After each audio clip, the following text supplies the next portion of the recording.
भाजीपोळी न करता आज आरोग्याला लाभदायक असणारा दुधी भोपळ्याचे आज आपण थालीपीठ बनवणार आहेत। करायला सोपे आहे, खायला पण टेस्टी लागतात। त्याच्या आवडीनुसार चटणी, टोमॅटो सॉस, दही यासोबत आपण दुधी भोपळ्याचे धपाटे खाऊ शकतो। तर चला सुरुवात करूया। झटपट बनणारी डिश आहे, आरोग्यासाठी खूप लाभदायक आहे, मुलांना पण खूप आवडीने खातील अशी आजची आपली डिश आहे। अशा चटपटीत असणाऱ्या रेसिपीला सुरुवात करू। नमस्कार, मंचूस आर्ट अँड रेसिपीमध्ये आपले खूप खूप स्वागत आहे। तिखटाच्या बाजूला आणि तिखट कुठे आहे? हळदीच्या बाजूला चवीला भारी मस्त मजेदार किचन केला का? तर चला आजच्या रेसिपीला लागणारे साहित्य बघूया। एक दुधी भोपळा, कोथिंबीर, ओवा, जिरं, मिरची, लसूण, लाल मिरची, मीठ, लाल तिखट, हळद, कांदा या साहित्यातून आज आपण मस्त भोपळ्याचे धपाटे बनवणार आहेत। दुधी भोपळा हा किसल्यानंतर लगेच काळा पडतो, त्यामुळे अगोदर एका टोपल्यामध्ये थोडेसे पाणी घ्या, नंतर हा भोपळा किसा। भोपळ्याच्या समोरचे देठ काढून आपण पूर्ण भोपळा हा किसून घेणार आहे। यानुसार आपल्या भोपळ्याचा किस तयार होईल। आता मी पूर्ण भोपळा किसून घेत आहे। भोपळा आता आपला किसून झालेला आहे। आता आपण एका मिक्सरच्या भांड्यामध्ये जिरं, ओवा, हिरवी मिरची, लसूण हे सर्व साहित्य मिक्सरमधून बारीक असं फिरवून घेणार आहे। थालीपीठमध्ये थोडीशी लाल मिरची टाकली की थालीपीठ अजूनच मस्त दिसते। यानुसार आपल्याला सर्व मसाला बारीक करून घ्यायचा आहे। हे बघा, थोडासा आबडधोबडच मी हा मसाला बारीक केलेला आहे। कांदा यानुसार कट केला, कोथिंबीर यानुसार। भोपळा आपण स्वच्छ धुवून घेणार आहे आणि कणिकमध्ये हा भोपळा भिजवताना मिक्स करणार आहे। तर चला आता कणिक भिजवण्याची तयारी करूया। दुधी भोपळा आरोग्यासाठी लाभदायक आहेच, पण आपण त्यामध्ये अजून लाभदायक आपले थालीपीठ बनण्यासाठी 2 कप गव्हाचे पीठ, 2 कप ज्वारीचे पीठ व अर्धा ते पाऊण कप आपण बेसन पीठ वापरणार आहे।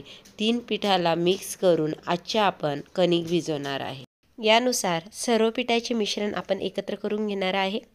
त्यानंतर दुधी भोपळा, कोथिंबीर, लाल तिखट, हळद, मीठ आपण जे एकत्र करून प्लेटमध्ये काढलेले होते ते घेणार आहे आणि मिक्सरमधून आपण जो मसाला काढलेला आहे तो आणि कांदा यानुसार आपण सर्व मसाले मिक्स करून घेणार आहे।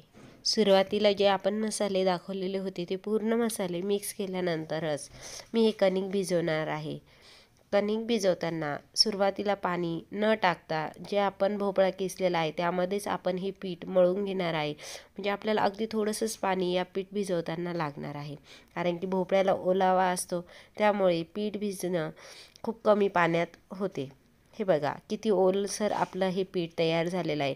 अगदी थोडंसं पाणी टाकून मी यानुसार हे पीठ मळून घेतलेलं आहे। कणिक भिजवायला तसं सोपंच आहे, पण खूप जास्तीचं पातळ घट्ट न करता मीडियम आपल्याला हे पीठ तयार करायचं। आता मी एक कॉटनचा रुमाल घेतलेला आहे। रुमाल मी चौघडी करून घेतलेला आहे। चौघडी रुमाल केला की आपल्याला खूप जास्तीचे थालीपीठ बनवायचे असेल तर त्याला आपल्याला रुमालाची बाजू पलटून मस्त असे थालीपीठ बनवता येतात। एकाच वेळेला खूप सारे थालीपीठ केले की ते रुमालात चिघळतात, त्यामुळे आपण त्याची बाजू पलटवली की आपले थालीपीठ करायला सोपं जातं। हे बघा, आता यानुसार मी एक पोळीच्या साईजचं थालीपीठचं पीठ हातात घेऊन ते यानुसार हाताने थापून घेत आहे। हाताने थापून थालीपीठाची चव खूपच मस्त लागते। आपण एरवी लाटण्याने बी थालीपीठ लाटून करू शकतो, पण यानुसार पाणी घेऊन थोडंसं थालीपीठ थापलं की त्याची टेस्ट खूपच भन्नाट लागते।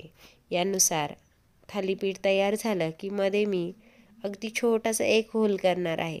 तुम्हाला आवडत असेल तर करा, कोणी 5 कोणी 1 यानुसार थालीपीठला एक छोटासा असा होल करतो, म्हणजे तेल टाकायला पण सोपं जातं आणि आपलं थालीपीठ पण मस्त बनतं। यानुसार थालीपीठ तयार झालं की आपण थोडंसं गॅसवरती एका पॅनवरती थोडंसं तेल टाकून घेणार आहे आणि हे थालीपीठ हे बघा या पद्धतीनं उचलून आपण असंच डायरेक्टली पॅनवरती घेणार आहे. हे बघा, आहेत ना सोपं.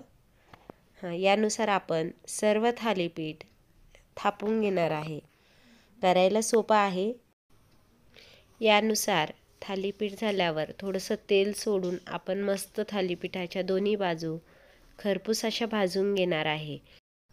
थालीपीठच्या दोन्ही बाजू खरपूस भाजून घ्या, म्हणजे ते खायला टेस्टी लागते.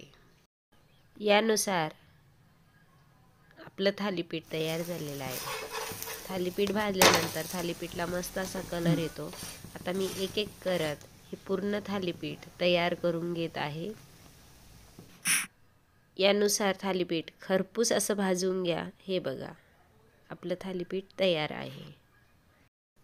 थालीपीठ सोबत खायला आपण सुक्या खोबऱ्याची चटणी करत आहे. त्यासाठी मी 1 वाटी खोबरं, 4-5 मिरच्या, कोथिंबीर आणि चवीनुसार मीठ घेऊन बारीक असं मिश्रण हे वाटून घेत आहे. त्यामध्ये थोडंसं पाणी घालून आपण ही चटणी पातळ करणार आहेत. हे बघा, या पद्धतीनुसार मी चटणी तयार करून घेतलेली आहे. आता आपण ताट तयार करूया. मस्त असे थालीपीठ, त्यासोबत खोबऱ्याची चटणी, किंवा तुम्हाला जर दही आवडत असेल तर त्यासोबत तुम्ही साखर किंवा मीठ टाकून दही घेऊ शकतात. आणि टोमॅटो सॉस, मुलांना टोमॅटो सॉस आवडतो म्हणून तुम्ही त्या थालीपीठसोबत टोमॅटो सॉससोबत पण हे थालीपीठ खाऊ शकतात. मस्त असे आपले थालीपीठ तयार झालेलं आहे. दिसायला पण भारी आहे, खायला पण तसेच भारी आहे. आजची रेसिपी तुम्हाला जर माझी आवडली असेल तर प्लीज लाईक आणि सबस्क्राईब नक्की करा. झटपट बनणारे, आरोग्याला लाभदायक असणारे, चवीला टेस्टी असणारे आजचे आपले थालीपीठ तयार आहे. नक्की एकदा करून बघा. थँक्यू.